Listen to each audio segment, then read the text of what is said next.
Alors choisir le meilleur type d'investissement en bourse quand tu débutes, c'est vraiment très compliqué. Et je le sais par expérience parce que j'ai presque tout testé avant de trouver enfin chaussure à mon pied.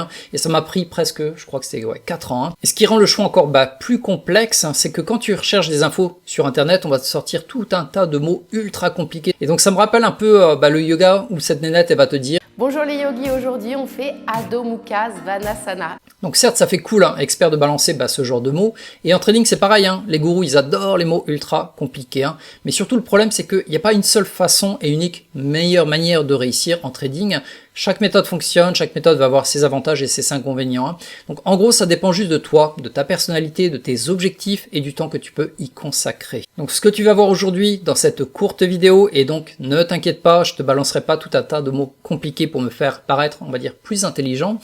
Au contraire, je vais simplifier et démystifier tout ce bazar pour que sous moins de 15 minutes, tu puisses savoir quelle est la meilleure stratégie d'investissement pour toi, selon tes objectifs, selon ta personnalité. Bienvenue sur ma chaîne, je m'appelle Bertrand et ici on est là pour discuter de tous les outils et stratégies gagnantes pour t'aider à faire des profits au quotidien en utilisant uniquement ce qui fonctionne. Donc si ce genre de vidéo te plaît, surtout pense à cliquer sur j'aime. Également pense à t'abonner en bas à droite à ma chaîne pour ne rater aucune de mes stratégies gagnantes. Donc maintenant on va décortiquer les 5 manières d'investir pour que toi de ton côté tu vois laquelle te corresponde le mieux et ainsi enclencher immédiatement ta carrière de trader ou d'investisseur. Ok, donc maintenant on est reparti dans la présentation des 5 façons d'investir. Pour moi le but c'est que cette vidéo dure grand maximum 15 minutes, de manière à ce que tu saches à peu près les bases, que tu vois dans quelle direction t'orienter et finalement tu puisses faire tes propres recherches et avancer très vite. Donc le plus important c'est pas vraiment la méthode ou la façon de trader ou les résultats que ça va t'apporter entre 5 à 12% par an jusqu'à peut-être 50% par mois. Ça c'est pas le plus important. Le plus important c'est que vraiment tu vois quel est ton profil d'investisseur. Quel est ton âge, quelle est ta personnalité, quelle est ta capacité à gérer les risques et accepter les pertes. Également, en termes de courbe d'apprentissage, combien de temps tu peux y consacrer. Également, combien tu veux gagner au final. Donc c'est un peu comme le sport, c'est pour te donner une image, il en existe des centaines. Et naturellement, si tu as 60 balais, c'est pas une bonne idée de te lancer dans le K1, tu vas t'éclater en fait tous les ligaments, les joints. Et au contraire, si tu as 30 balais et que tu veux prendre de la masse musculaire, le golf, ça sera peut-être pas pour toi. Donc comme tu le vois, il y a des masses de sport, mais peut-être que tel sport est fait pour toi ou tel sport n'est pas fait pour toi. Ce qui ne veut pas dire non plus que c'est un mauvais sport, mais c'est tout simplement pas fait pour toi, comme l'investissement.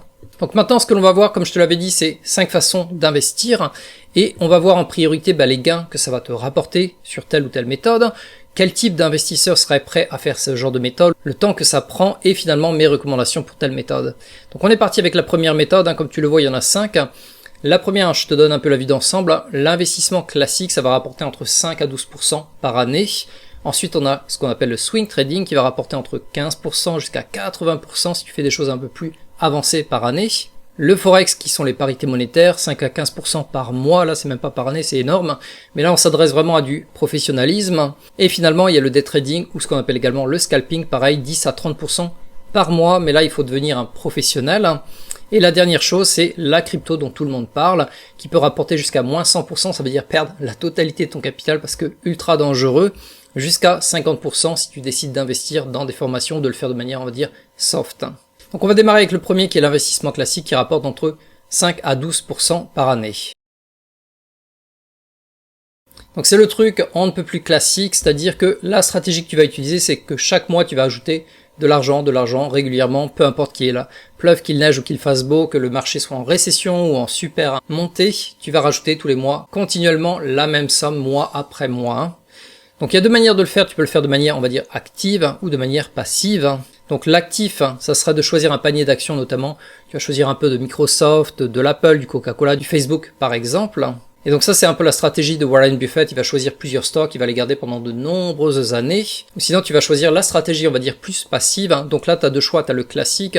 Donc pour le portefeuille assez classique en général on va prendre certainement du S&P 500 qui représente l'indice américain, donc les 500 meilleures entreprises qui vont être toutes réunies à l'intérieur d'un même cocktail, c'est ce qu'on appelle des ETF. Pour donner un exemple simple à comprendre, ce serait par exemple le CAC 40, c'est un indice qui va reprendre les 40 entreprises françaises, donc les meilleures, et que toi éventuellement tu peux acheter sous forme d'ETF qui va copier le CAC 40. Donc toi tu vas acheter une seule unité, mais à l'intérieur de cette unité en fait tu as déjà tout un mélange de 40 entreprises, et donc le S&P 500 par exemple, il y en a 500 dedans, ce sont les 500 meilleures entreprises que l'on va mélanger avec les obligations américaines. Donc ça, c'est à peu près le portefeuille classique.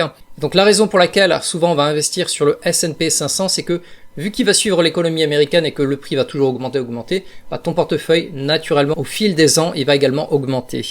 Donc notamment, si je te le montre en termes de courbe, là c'est le SPY qui représente le S&P 500, donc les 500 meilleures entreprises. Là tu vois, on était en 1994 jusqu'à 2024, ça fait environ 30 années.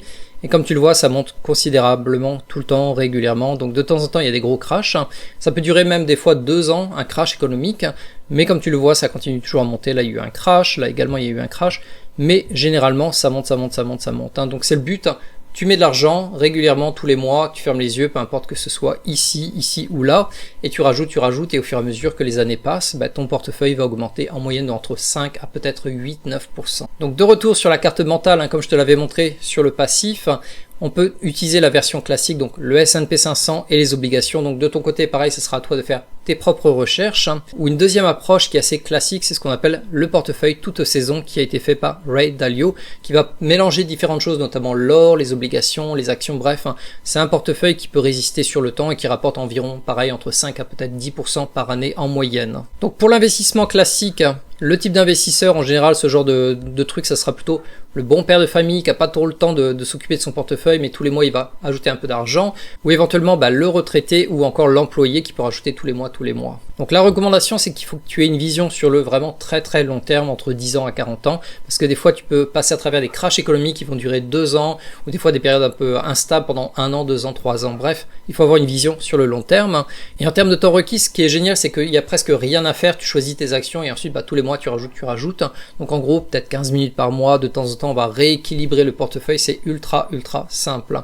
Donc tu n'as pas besoin d'être derrière l'ordinateur, tu peux le faire également depuis ton téléphone portable, donc c'est simple à faire. En termes d'éducation, en quelques jours, voire quelques semaines maximum, tu peux le maîtriser, c'est simple et rapide à utiliser. Voilà, donc on a vu le premier type qui rapporte entre 5 à 12%, avec très peu d'efforts, très peu d'investissement personnel. Le deuxième, c'est ce qu'on appelle le swing trading, ça rapporte entre 15% jusqu'à 80% si on fait des choses un peu plus compliquées. Donc en quoi consiste le swing trading? La manière classique, c'est que tu vas acheter différentes actions, différents ETF, donc ce sont les cocktails dont je t'avais parlé tout à l'heure, et tu vas les garder sur plusieurs jours, voire plusieurs semaines. Au bon moment, tu vas essayer de vendre, au bon moment, tu vas essayer d'acheter. Et éventuellement, si tu veux le faire de manière un peu plus risquée, on peut utiliser des ETF qui seront en effet de levier multiplié par 3. Donc d'ailleurs, c'est ce que je fais personnellement. Et c'est comme ça que si tu as la bonne méthode, en fait, tu peux faire plus de gains par an. Plutôt que de faire du 15% par an, là, tu peux monter vraiment à 60, voire 70, même 80% par an si tu fais bien les choses. D'ailleurs, si ça t'intéresse, parce que c'est exactement la méthode, moi, que j'utilise, en dessous de la vidéo, dans la case des commentaires, il y a un lien qui va te ramener vers mon atelier gratuit. Je vais te montrer exactement quels sont les indices que je traite personnellement et comment je fais pour obtenir justement les 80% par an. Donc naturellement, il y a plus de gains, mais aussi il y a plus de risques. Et donc pour le swing trading, vu que ça prend pas énormément de temps, en général les gens qui font ça sera pareil, le père de famille, et éventuellement le retraité qui est un peu passionné, qui aime bien bidouiller un peu là-dedans, ou l'employé qui va rajouter tous les mois un peu de son argent, sans trop se prendre la tête. Donc la recommandation, là c'est pareil, il faut avoir une vision sur le moyen long terme, au minimum 3 à 5 ans, parce que tu n'es jamais à l'abri de 2 années pourries ou ça soit la récession économique. Donc il faut vraiment avoir une vision un peu plus longue et continuer à toujours avancer malgré les obstacles. Donc le temps requis, ça prend entre 5 à 10 minutes par jour une fois que tu l'as maîtrisé. Et t'as pas besoin d'être derrière l'ordinateur également. Moi je le trade directement sur le téléphone portable également. En termes d'éducation, c'est assez rapide. Quelques semaines suffisent à maîtriser les méthodes et ensuite pour les appliquer, c'est 5 à 10 minutes par jour. Donc voilà, on en a fini avec le deuxième. On va passer au troisième qui est assez célèbre, qui s'appelle le Forex.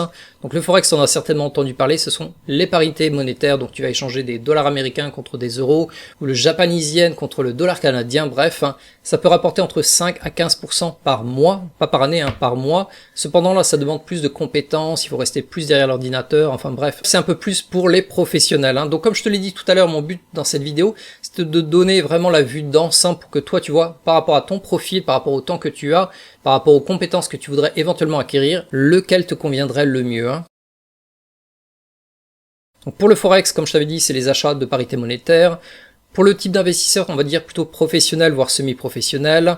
Et là, il faut être quand même capable de lire le graphique, rester plusieurs heures, des fois par jour, devant l'ordinateur avec plusieurs écrans. C'est plus complexe à faire, ça demande plus d'expertise. Également, il faut maîtriser la psychologie, les émotions, accepter les pertes, parce que là, tu fais plusieurs trades dans la journée. En moyenne, ça prend plusieurs dizaines de minutes, voire des heures carrément.